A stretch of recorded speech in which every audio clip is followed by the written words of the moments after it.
Everyone has moments in life they can't just stop thinking about. They can be embarrassing things, like that one time you face planted in front of a group of teenagers, or something amazing like the first time you hosted your family for the holidays. And on Baby, This is Keke Palmer, hosted by me, Keke Palmer, and presented by BMW, we know to savor the good memories and let go of the bad. And one thing everyone remembers fondly is their first time behind the wheel of a BMW. So come join me and BMW this summer as we explore pop culture moments and topics you just can't stop thinking about on Baby, This is Keke Palmer, sponsored by BMW, the ultimate driving machine. Acast powers the world's best podcasts. Here's a show that we recommend. What is The Briefing Room? It's a behind-the-scenes look at how the criminal justice system works and the lives of the people within that system. If you love true crime, well, these are the real people who do the job every day of making sure justice is served. Hi, I'm Detective Dave. I'm Detective Dan. Together we have decades of experience in local law enforcement, a profession that we think is often misunderstood. So we're going to explore how to do it right, and we won't shy away from when it's done wrong. These are stories you'll hear nowhere else. Unique, frank, and unvarnished. From the team that brought you Small Town Dicks, this is The Briefing Room. Episode 1 drops on August 30th. We'll meet you in the briefing room. Acast helps creators launch, grow, and monetize their podcasts everywhere. Acast.com.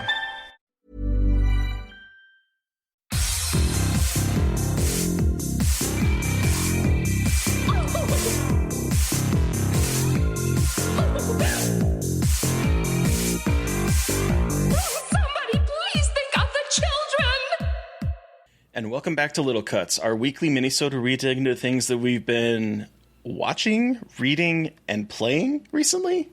I'm Terry. And I'm Mary Beth.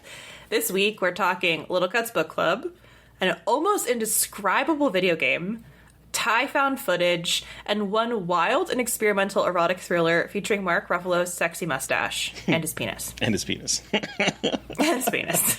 And his penis. And his penis.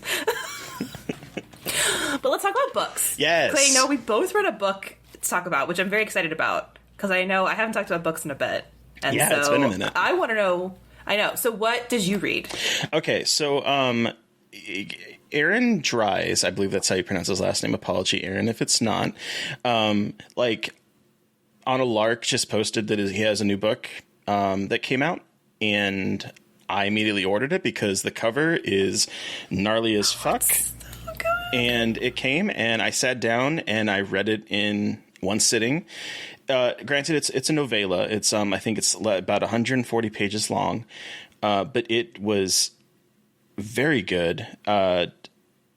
It hit me in ways I did not expect. The book is called Dirty Heads, and it is set in 1999. Well, partially in 1999, right before Y2K terror was going to be unleashed. And then it goes back to the summer of 1994 when he was, I believe he was 13 years old. And the protagonist was starting to realize that he might be gay.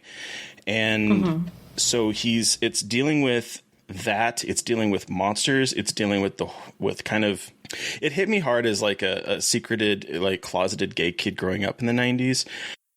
Because like, there's one point where he doesn't realize that he's gay, and he gives a mixtape to this girl that he thinks he likes, and the girl like listens to it and then hands it back to him the same day and says, you might be gay. There's a lot of... That's rough. Oh, that's rough. There's a lot of moments like that in this very slender book that just, it made me very sad. It made me very seen, and it made me very like, it was scary. Like the creature in this. So the idea is that he might have conjured up this creature in 1994, and it's been chasing him since then. And when we introduced to him as like in 1999, when he was like, I guess he's 18 at the time, 18 or 19, and he's homeless. He's living on the run. He's eating out of trash cans. He's trying to stay one step ahead of this monster that's been chasing him for 5 years. And he decides to go back to town, to his hometown. And then it kind of goes back to that summer when like shit hit the fan. And it's a really surprisingly powerful book for as slender as it is. And it has cosmic horror. It has heartbreak. It's a beautiful novel that I absolutely think everyone should go out and read, particularly if you were a queer kid growing up in the 90s. So cool. I'm super stoked to read it. That's it. I got it on my Kindle and I'm very excited to read it. The cover art like immediately grabbed me, but then it said queer cosmic horror and I was like, all right, you got me. Yeah, and this was you got me. I've been wanting to read his work for a while now, because he wrote The House of Sighs, The Fallen Boys, and A Place for Sinners, and I know they're all queer horror, and so I've been wanting to dig into his books. And after reading this one, his writing is so tight, it's so descriptive. Like the very first paragraph just immediately grabbed me, where he says, "When you're on the run, when you're marked, you've burned energy you've never had, so eat everything you can find. Rip that plastic bag open, shovel out the cabbage leaves, flicking off maggots, remembering to sift for broken glass." Like it just like immediately just grabs and it just moves. It books with like some kind of almost manic energy that's just like you want to read it in one sitting. And it just it was so good. It was so good, Mary Beth. I'm so fucking stoked to read it. I might actually start reading that tonight. What was the book you read? So I read Things Have Gotten Worse Since We Last Spoke by Eric LaRocca. This is a novella. It's 112 pages. Okay. But the way that it's written, it's like an epistolary novel, but it's email and instant message exchanges between two women. So it's like a found footage book because it even opens up with, like, you know, in Paranormal Activity where it opens up with like thanks to the police department. It opens up with something like that. Like we'd like to thank the people for letting us access these records. So it's super cool. But the description on the back, I'll just read the back, but sadomasochism, obsession, death. A whirlpool of darkness churns at the heart of a macabre ballet between two lonely young women in an internet chat room in the early 2000s, a darkness that threatens to forever transform them once they finally succumb to their most horrific desires. What have you done to deserve your eyes today? Which is the best line. Like it's an incredible line. So the cover art is another incredible piece of cover art that really grabbed me when I saw this on Twitter. And this is horrific and it's body horror in a way that I wasn't expecting. I read this in one sitting. I fucking tore through it. It's incredibly written. I love the way that he kind of like intersperses these really short text conversations with these beautiful emails they write back and forth to each other. And this is a relationship that unfolds over like a series of weeks and it gets really intense. And it really speaks to like the intensity of the relationships you form online, especially when you're a queer person and you're a lonely queer person and you're just trying to find some source of connection. And when someone reaches out to you and shows you love, how quickly you latch onto that love.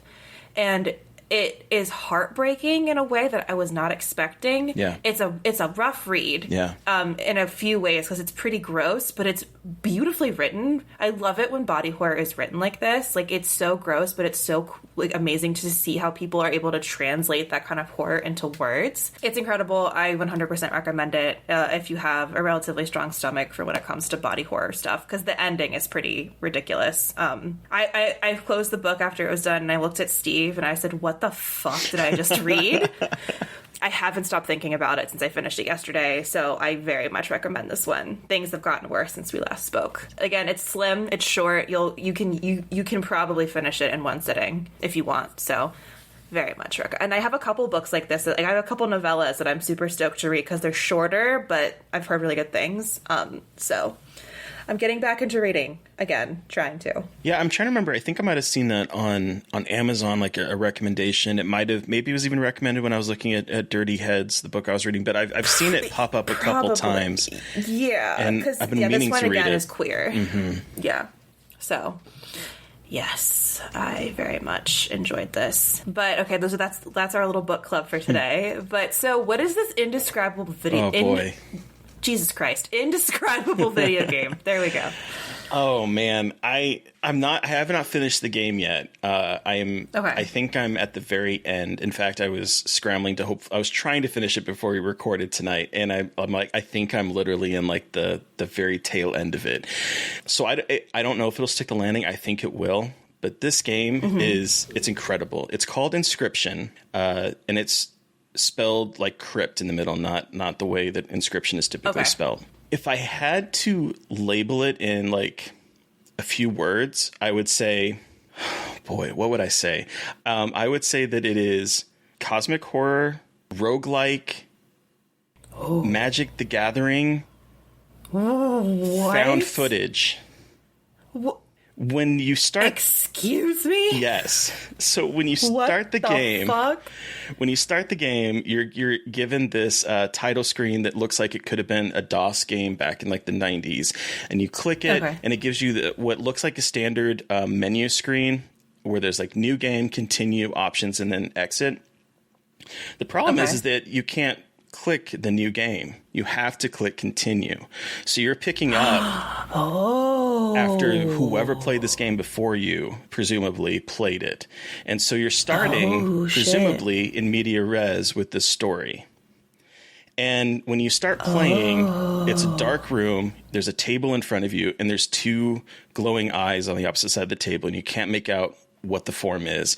And you have to play a card game with this person or thing. Don't know what it is, except that like the card game is very dark. So kind of like Magic, you have to like play things to like summon creatures. But here, instead of being mana like in Magic, it's squirrels that you have to sacrifice, and you use their blood to summon cards. And when you attack the other player, if you do damage to them, there's like a scale on the left side of the screen, and teeth fall into either side. What the fuck? And you're trying to make the scale outweigh yourself so that it touches the ground for the person you're fighting against, and then it ends. And then there's like a map that you have to walk through. So there's like a divergent paths as you're building your game through this. And then you realize that you don't have to be sitting at this table, that you can get up. And you can walk around this room, and there are objects to interact with and puzzles to solve, and you get things that might help you out in the game. For instance, you get a knife, and the knife, just if you click on it, the knife says that it will damage the other player. And you're like, okay, cool. So you use the knife, and what do? You pluck out your eyeball with the knife, and you toss it on the scale. Yes. Terry, what the fuck? I just looked up some stills from it, and what the fuck? And this is only the first act. There's 3 acts in it, and each act is completely different than the act before. Like, there's still the same mechanic of playing a card game, but there are, and I don't want to spoil anything because part of the joy of this game is experience it on your own. But I will say that there is also video clips of a FMV, like a full motion video of someone that you're watching through their old data. And so there's a found footage element, and I don't want to talk about more because I actually want to write about this game because it does some very interesting things with found footage in very exciting ways. So I don't know what to do with my hands. This is a game that like I've been dying to talk to you about, Mary Beth, because I wanted to hear your reaction because it is literally a found footage video game that plays with found footage aesthetics. But I also love Magic the Gathering. Yeah. I love Magic the Gathering and like deck building card stuff, and so does Steve. And I just realized that they don't have it on Mac, but he has a PC, so maybe I'll get him to get it and we can play it together. It's very hard. It is definitely a roguelike. Oh, it is. Okay. So it is definitely it's like so you're playing against this player or this thing, and if you lose, you start back at the beginning. And so it's a little frustrating in spots, particularly if you don't play by the game's rules, where like you have to, it's almost like a puzzle. Like you have to approach each game like a puzzle of trying to figure out how to win with the cards that you have. And so I fucking love puzzle games though. Like those are my favorite kinds of games. So there's a point in like the second act where it was finally starting to click with me, and I was like, oh, I see where the game is coming. And then the difficulty kind of tapered off for me. But that first act and the first half of the second act is like really tough, to the point that like the only reason I continued is that I was so intrigued and invested in what was happening with the meta story. This game is fucking fantastic, Mary Beth. Oh my god. Excuse me. Yeah, I'm gonna have to play this immediately and see if Steve will just get it on his computer. It oh my gosh, Okay. it does some Wow. things with like your computer that just it's Okay, but I love games that do that. Oh, I love when games fuck with your computer and make you do things in your... Oh my god. like at one point I'm sorry, I just have to spoil this one moment. It's very small, You have- but just tell me. at one Tell point me right now. Your Steam friend list become the cards that you're fighting against. All of a sudden, your friends are on the opposite side of the team, and it's their icons from Steam, from your Steam friend list, that are fighting you. Like, this game does such batshit crazy things that I love it so much. And it's published by Devolver Digital, who I make a lot of really cool indie games. They released that game earlier this year that I talked about that has been my favorite experience, the Death's Door, the one where you're a crow Grim Reaper. Like they published that game. Oh my god, wow, they're fucking killing it. They just make so many fantastically odd independent, or produce, I should say, and publish such fantastically odd and great indie games. And this one, boy, I can't wait to write about this one because I'm blown away by it. Yep. I'm gonna have to play this immediately. Wow. Holy shit. Cool. Yeah. Sticking kind of with that found footage aspect, what is this Thai found footage film? Oh my god, The Medium. I finally watched The Medium, the Thai found footage movie on Shudder from the director of the film Shudder, Bajong Pisanathanakoon. I'm so sorry if I mispronounced that, but so he directed this and it was produced by the director of The Wailing, the Korean the Korean horror movie from a couple years ago. But so The Medium takes place in Thailand. It's like a religious possession movie, but not involved with Catholicism, but more like shamanistic practices in Thailand. And so it starts off as a documentary about a woman who is a vessel. She's a shaman, a vessel for a goddess. And it's kind of about how she inherited this kind of the inheritance of that role and how it kind of is passed down through her family and how she became the shaman when her sister didn't want to become the shaman. And there's some interesting family dynamic stuff there. But then she realizes that there might be something happening with the passing down of the responsibilities to her niece. But then they discover that it is not the passing down of the responsibilities of the shaman, but something much more sinister. And so it is an incredibly beautiful film because it's filmed like it's a documentary, and they set it up like it's a pseudo documentary situation. So like that's why all of the footage is very beautiful. It's not super shaky cam, and they have these interesting interstitials throughout the film to kind of like explain why certain things were happening, as kind of like someone had edited all this footage after the fact. And it's like it's pretty long. It's over 2 hours long, and I was a little bit. It's a little bit intimidating. It is a little bit of a slow burn, but again, this is something I find with a lot of like East Asian, Southeast Asian horror movies, is that they're longer, but that time is spent so well and really helps build this really incredible tension and like absolute fear. Because in this movie, there's a lot of like there's so much going on, and I think it is so incredible at building this like mystery and can like what the fuck is going on to this absolutely bananas third act that is gory and nihilistic and just absolutely ridiculous, and I love it. It's such a great payoff. And it has another one, like in The Wailing, that has, the huge set, like the kind of huge exorcism set piece. This has a similar set piece like that. And I love it because it's not Catholicism. It's another religious horror possession movie that has to do with another religion. And I love that because you get to see these kind of the setting up of these rituals and these steps that they take, and all of like the really kind of meticulous preparation for all of these rituals, not just for the exorcism, but for like all of these other things that happen throughout the movie. And I love that because, again, we see it all the time in Western like possession movies, and in this one it just takes its time to really let you kind of like take in the ritualistic practices of what is happening. And understand not just the religious meaning, but also like the familial connections to what's going on. And it's just, I think it's incredibly well done. It's beautiful. It's well acted. One of the main characters is Nim, and she is the shaman, the medium, played by Sawani Utuma, and she is fucking incredible. Like, she is everything I want in a possession movie, from like the kind of like grizzled priest. She subverts the expectation of like that like religious figure, and it makes something so unique and so fucking cool to watch in terms of her being like a woman in a like this like religious leader role, but also like just playing with those expectations of what that character in a religious horror movie is supposed to be. And I just really loved that. So I highly recommend this movie. I think it's beautifully done. It's really fucking creepy. It's from Thailand. We don't talk a lot about Thai horror, and we need to talk more about Thai horror. It's on Shudder. Don't let the runtime scare you. Yes. I'm glad you talked about this. I was hoping you would, because I was talking with Joe Lipsett last night, and he was like saying that how he had suggested this movie to you at one point, and he was talking about, he's like, yeah, it's 2 hours long. He's like, but it has a bananas third act, and he said it was really good. So I was like, ooh, I hope that she talks about it.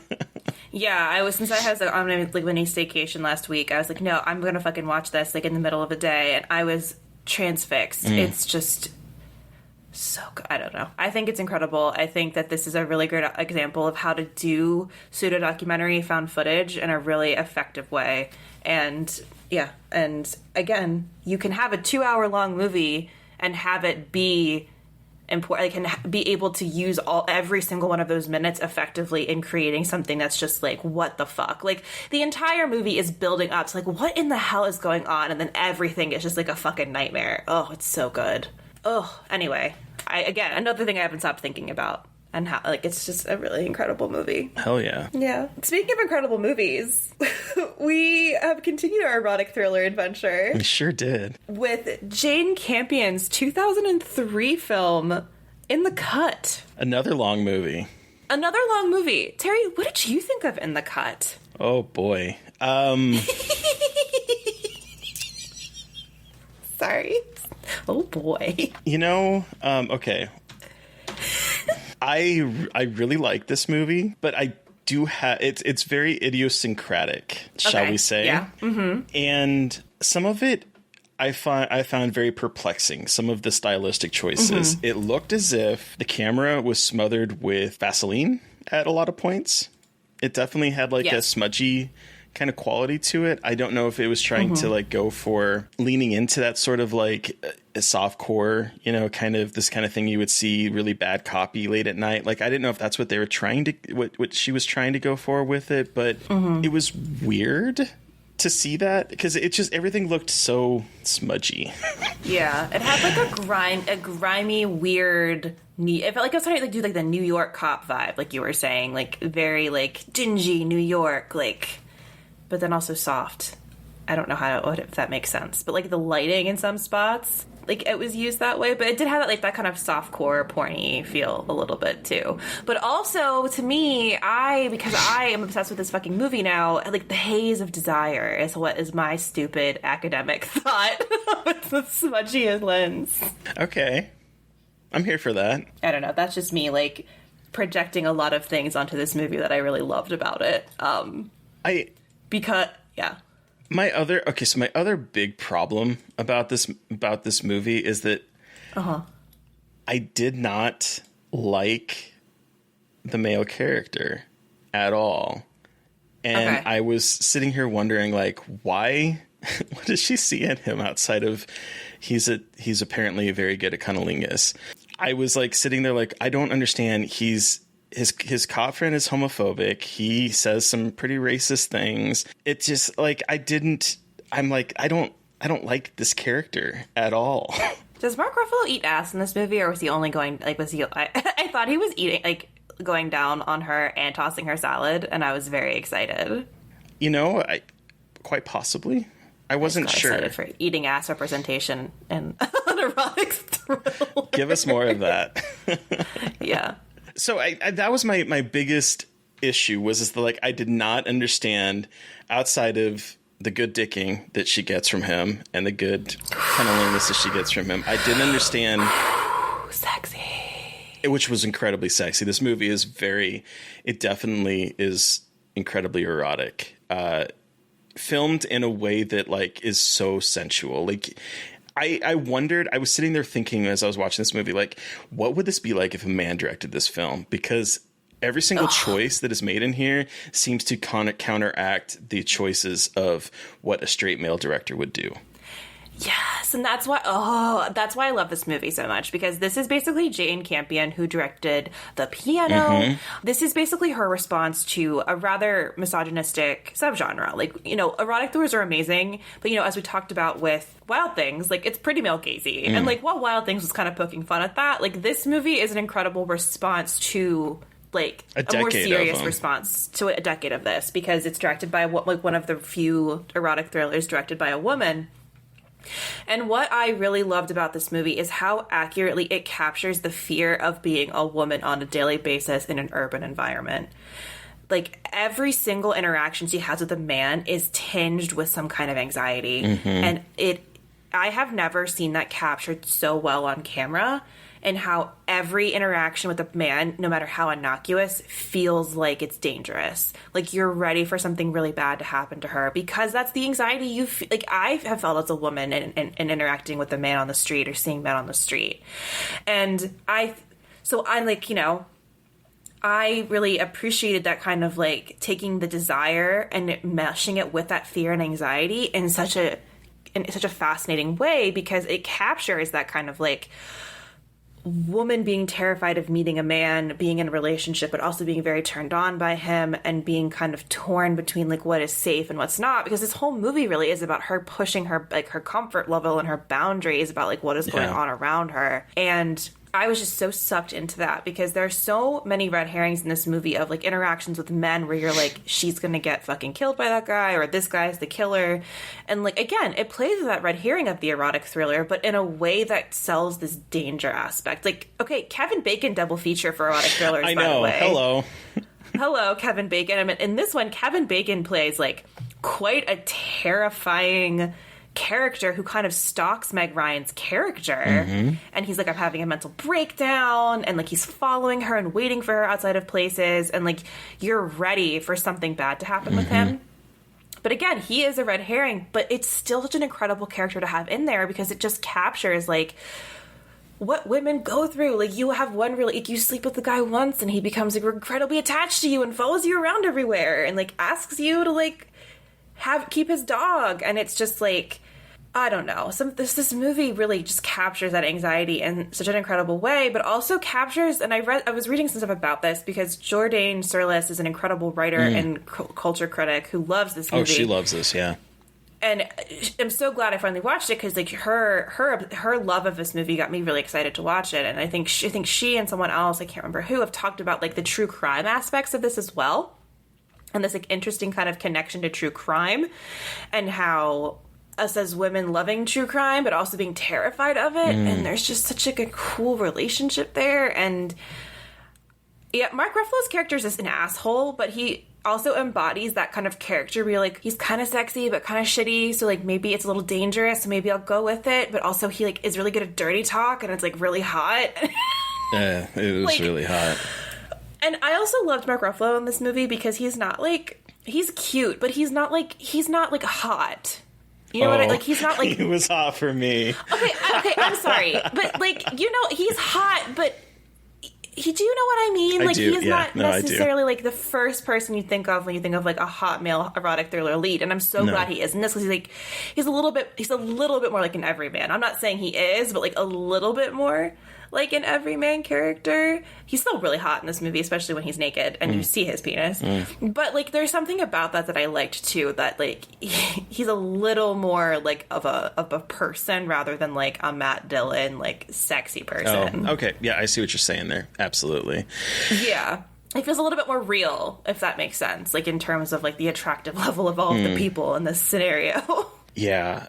And Okay, so I'm glad to hear you talk about the angle that you came from it here, because like some of my notes that I took here were like, on retrospect, I think is probably fitting into that sort of dynamic that Jamie is probably exploring here, because I was really confused about the way that he picks her up, where he like arrests her, kind of, almost, sort of, puts her in the back of the car and is driving, with her, and then he starts throwing pictures of a severed head in her lap. And we go from that scene. Nothing is sexier than that. Well, we go from that scene to him being, hey, want to grab drinks later? Like, here's a severed head. Want to go get a drink and maybe fuck? Like, that was the way that scene played out. And I'm like, this is odd choices. But I do think that it kind of plays with that idea of dread and horror and sex at the same time, of this just embodied in a single kind of line of discussion. Yeah. Also, when Pauline died, it was really sad. Ugh. Tragic. Fucking tragic. Well, I also at one point was like, oh, is it going to be Meg Ryan's character? Yeah, I had that thought as well. As the killer. Because that would have been really interesting. But what I also love about this movie is that, like, when you find out who the killer is, like, it's not as big of a climax. No. Like, it's a little bit, but it's so fucking cool how it's downplayed. Like, the reveal isn't the climax. It's like when she fucks Mark Ruffalo and he says the title of the movie in the cut. And it's about vaginas. Sorry. Just, like... I think this movie has like a shitty score on Rotten Tomatoes. And I know it's like a terrible way to base things off of, but like I mean, it was ahead of its time. I think this was like 2003, post 9/11, a lot of weird American flag imagery in this movie that I'm still trying to parse out what that means. Did you catch that? Like the weird shots of American flags. I was like, is this because we're like pretty fresh off of the terrorist attacks from 9/11? Like what is the reading between the lines here? And I could go on about that for a while, but it is so ahead of its time and its thinking that I'm not surprised, but it is such an incredible film. Well, and I was also thinking it's so fucking hot. Oh, it's so Jesus. hot. But in response to the kind of terrible Rotten Tomato score and a rare F cinema score from audience members leaving the theater, I think when I look, because I pulled up Letterboxd, and it's a lot of people I follow on Twitter now, and the rating of this movie is a lot higher than the terrible terrible Rotten Tomato score would have you believe. And these people that I'm following are all critics that are writing today. And the other thing is that it's a lot more of a diverse critic group than probably reviewed this film in 2003 for Rotten Tomatoes. Yep. And I think it's the same thing that we saw with like Jennifer's Body, where the diversity that we have now is a lot more than it was at that time. And I think that this is probably the same situation, particularly with the F cinema score, where you had people going in thinking, I'm going to see a lot of Meg Ryan and I'm going to see her get fucked. And then it's not what they were expecting. I'm going to see her titties. Yeah. Like, you do see her titties, but this is not shot for the male gaze, which I fucking love. This is a hot, sexy movie that's not about just eroticizing the female body. It's about eroticism in general and touch and dirty talk. Oh my God, dirty talk. Like, okay, I love dirty talk. Let's just be like TMI all up in here. Me too. And the way that they talk about, like, he has dirty talk with her on the phone and just like talks about blowjobs. Like, it's just... it's sexy and erotic without it having to be like explicitly softcore porn. Like, yes, there's a very good sex scene, but there isn't actually like a ton of like sex in this movie. It's all just like talked about and alluded to, but that's even sexier to me. But it makes the actual sex scenes like even hotter.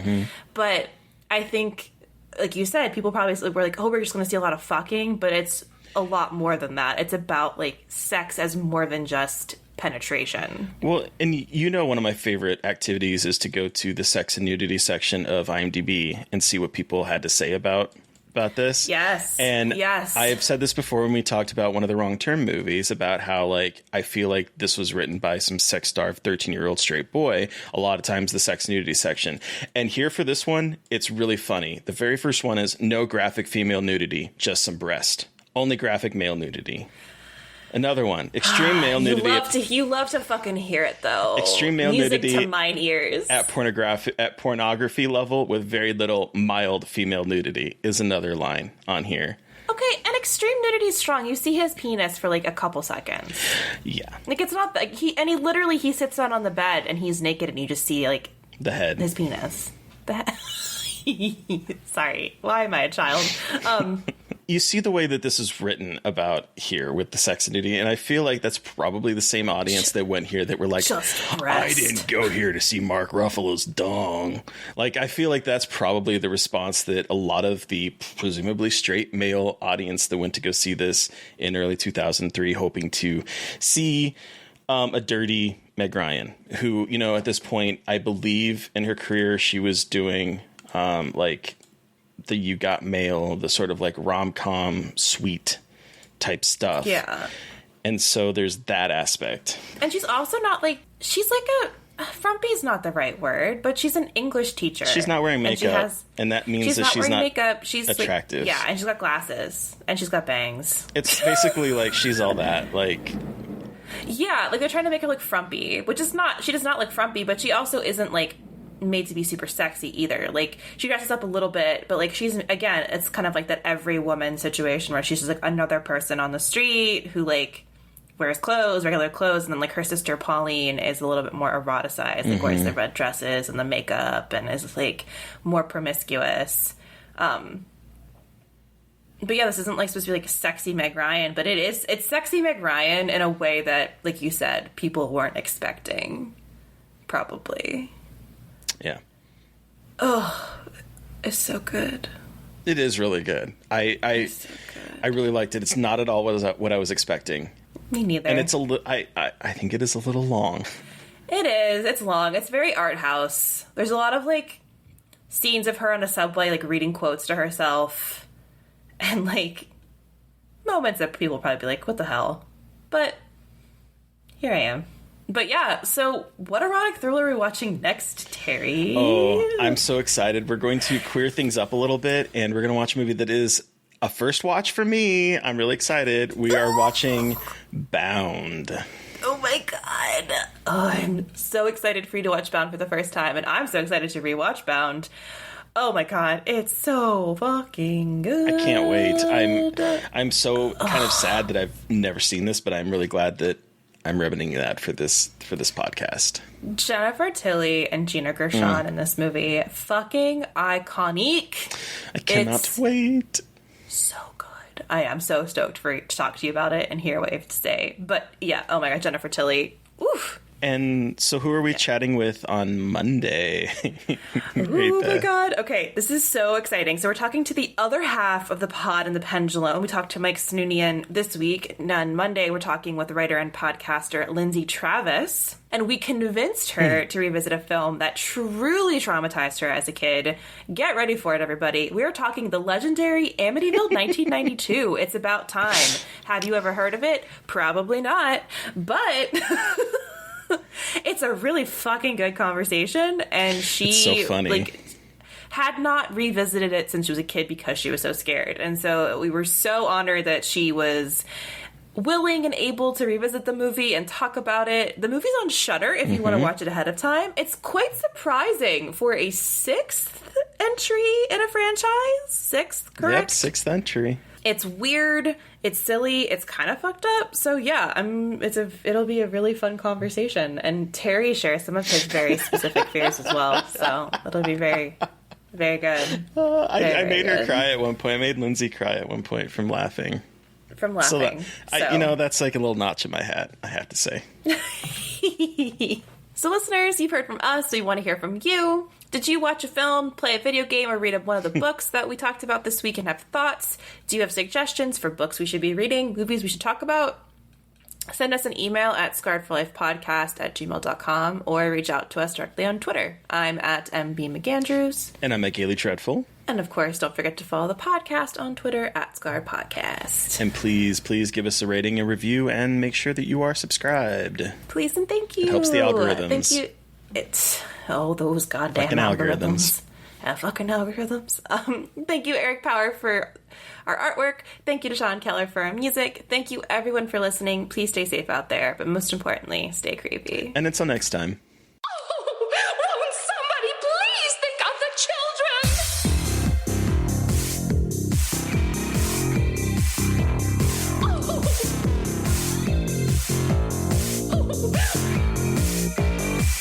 Won't somebody please think of the children?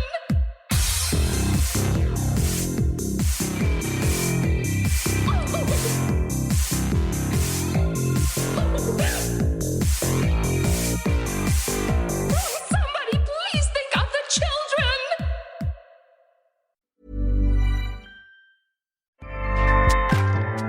Acast powers the world's best podcasts. Here's a show that we recommend. What is the briefing room? It's a behind-the-scenes look at how the criminal justice system works and the lives of the people within that system. If you love true crime, well, these are the real people who do the job every day of making sure justice is served. Hi, I'm Detective Dave. I'm Detective Dan. Together, we have decades of experience in local law enforcement, a profession that we think is often misunderstood. So we're going to explore how to do it right, and we won't shy away from when it's done wrong. These are stories you'll hear nowhere else. Unique, frank, and unvarnished. From the team that brought you Small Town Dicks, this is The Briefing Room. Episode 1 drops on August 30th. We'll meet you in the briefing room. Acast helps creators launch, grow, and monetize their podcasts everywhere. Acast.com.